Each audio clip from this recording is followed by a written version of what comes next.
இன்றைய கதையின் ஆரம்பத்தில் ரோகிணி முத்து மற்றும் மீனா மீது போலீஸ் கம்ப்ளைண்ட் கொடுத்திருக்கிறார். ஆனால் ஸ்டேஷனில் யாரும் எதிர்பார்க்காத சம்பவம் நடந்திருக்கிறது.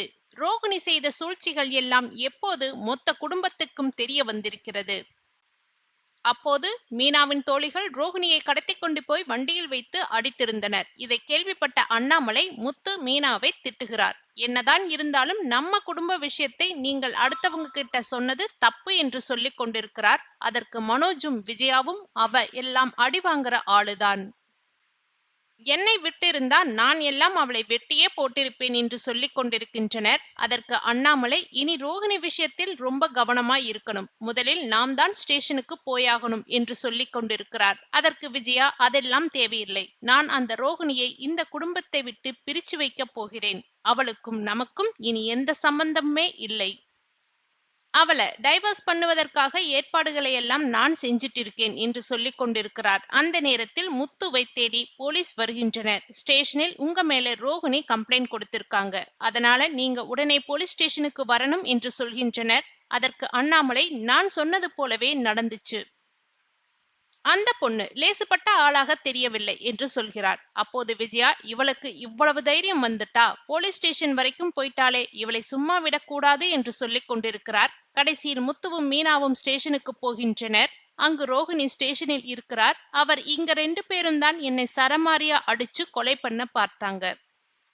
இவங்க 2 பேரால எனக்கு உயிருக்கு ஆபத்து இருக்கு. என் புருஷன்கிட்ட இருந்து என்ன பிரிச்சு வச்சது இவங்க தான். இனி அவர் கூட என்ன சேரவே விடமாட்டேன்னு சொல்றாங்க என்று குற்றச்சாட்டு வைக்கிறார். அத்தோடு முத்து சின்ன வயசுல ஒருத்தரை கொலை பண்ண முயற்சி செய்து சிறுவர் சீர்திருத்த பள்ளிக்கு போனவர் என்றும் சொல்கிறார். மீனாவும் பூ கட்டுகிறேன் என்கிற பெயரில் மிரட்டி மண்டபத்தில் ஆர்டர் பிடிக்கிறார். கூட பூ கட்டுற சில பெண்களை அடியாளா வச்சிருக்க என்று பொய் மேல பொய் சொல்லிக் கொண்டே போக, அதனால் கடுப்பான மீனா ரோகிணியை அடிக்க பாய்கிறார். இதை சாதகமாக பயன்படுத்திய ரோகிணி, பாத்தீங்களா சார், உங்க முன்னாடியே அடிக்கிறார்கள். இவங்களால் என் உயிருக்கே ஆபத்து இருக்கு என்று கெஞ்சி நாடகம் போடுகிறார். இதை நம்பிய போலீஸ் முத்து மீனா மீது எஃப்ஐஆர் போட சொல்கிறார். அப்போது மீனா, நாங்க எதுவுமே பண்ணல என்று சொல்ல, அதற்கு முத்து, நம்ம தப்பே பண்ண, நீ இங்க கெஞ்சறதுக்கு நாம கோர்ட்டில் பார்த்துக்கலாம் என்று தனியாக உட்கார்கின்றனர். அந்த நேரத்தில் அங்கு ஒரு பெண் போலீசின் குழந்தை மூச்சுவிட முடியாமல் திணறுகிறது. அதை பதறிய முத்து மீனாவும் உடனடியாக குழந்தைக்கு முதல் உதவி செய்கின்றனர். அந்த குழந்தையின் தொண்டையில் சிப்ஸ் சிக்கியிருப்பதால் அதை வெளியே வர வைக்கின்றனர். இதையெல்லாம் பார்த்த இன்ஸ்பெக்டர் முத்து மீனா மீது தவறு இல்லை என்பதை புரிந்து கொள்கிறார்.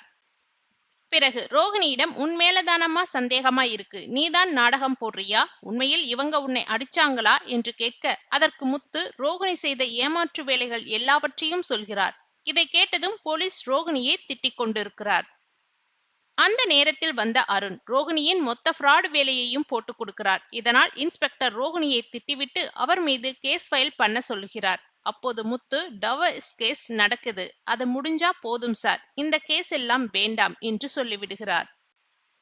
பிறகு முத்துவும் மீனாவும் ஸ்டேஷனில் இருந்து வீட்டுக்கு வருகின்றனர். அடுத்து சிந்தாமணியின் பேச்சை கேட்டு கடன் கொடுத்த பைனான்சியர் விஜயா வீட்டுக்கு வந்து வீட்டு பத்திரத்தை கேட்கிறார். மொத்த கடனையும் நானே அடைச்சிடுவேன், நீங்க பத்திரத்தை கொடுத்தால் போதும் என்று கேட்கிறார்.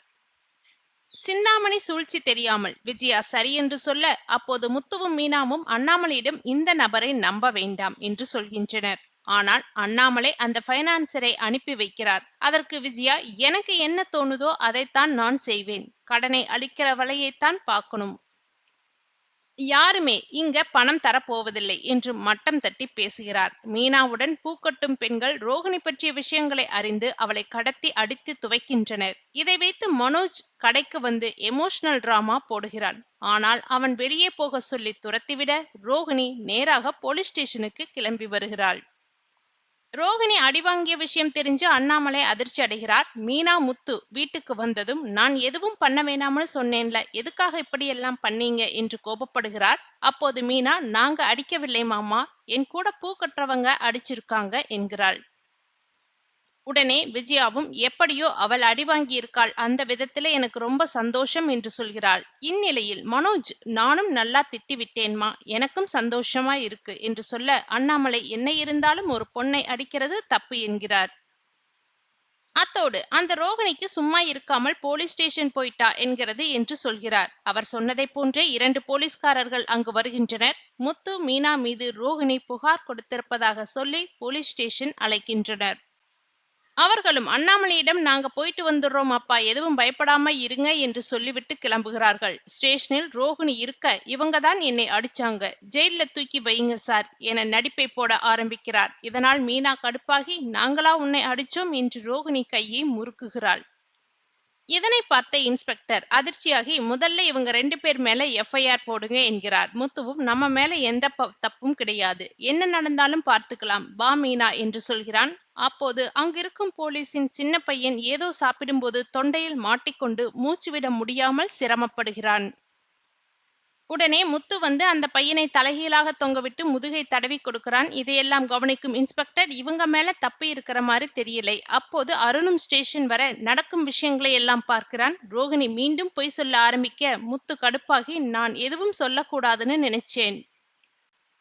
இந்த அம்மாவுக்கு ஏற்கனவே கல்யாணமானதை மறைச்சு என் அண்ணனை கல்யாணம் பண்ணிக்கிச்சு. அந்த விஷயம் தெரிந்து வீட்டை விட்டு வெளியில் அனுப்பிட்டாங்க என்ற உண்மையை போட்டடிக்கிறான்.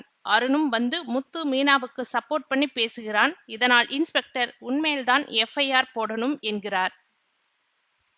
அதனைத் தொடர்ந்து முத்து மீனா அங்கிருந்து கிளம்ப ரோகிணியும் வந்து என் புருஷனோட நான் சேர்ந்து வாழ்வேன், அதை உங்க 2 பேரால தடுக்க முடியாது, இது இந்த கல்யாணியோட சபதம் என்கிறாள்.